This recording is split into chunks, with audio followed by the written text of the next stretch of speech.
এই লোকটাকে পৃথিবীর যে কোনো জায়গা থেকে খুঁজে বার করো আর জিতে নাও 10,000। Okay. তোমাকে হাওয়াইন শার্ট, হাফ প্যান্ট এবং এই জুতো পরা একজন বৃদ্ধ লোককে খুঁজতে হবে। এটা করার জন্য 48 ঘন্টা সময় আছে। যাও।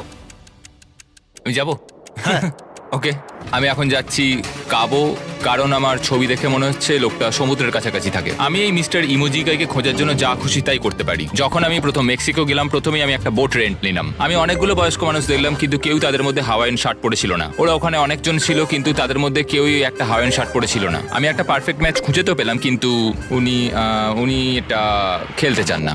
নতুন প্ল্যান, আমি 10টা হাওয়াইন শার্ট কিনলাম আর তাদেরকে দিলাম, দেখি তারা এটা পরতে চায় কিনা। 2 ঘন্টা কেটে গেছে, আমার মনে হচ্ছে এটা কখনোই কোনোভাবে সম্ভব নয়। আমি নিজেকে পরাজিত ঘোষণা করেই দিয়েছিলাম, কিন্তু সেই সময় অদ্ভুত একটা ঘটনা ঘটলো। আপনারা বিশ্বাস করবেন না, আমার সামনে কে বসেছিল। আপনাকে দারুণ লাগছে। আমি মিস্টার বিস্টকে কল করছি। হেই, কনগ্রাচুলেশন, তুমি এই মাত্র জিতে নিলে $10,000। কি মানে? আরে সত্যি? আমরা কি হেলিকপ্টারে যাবো?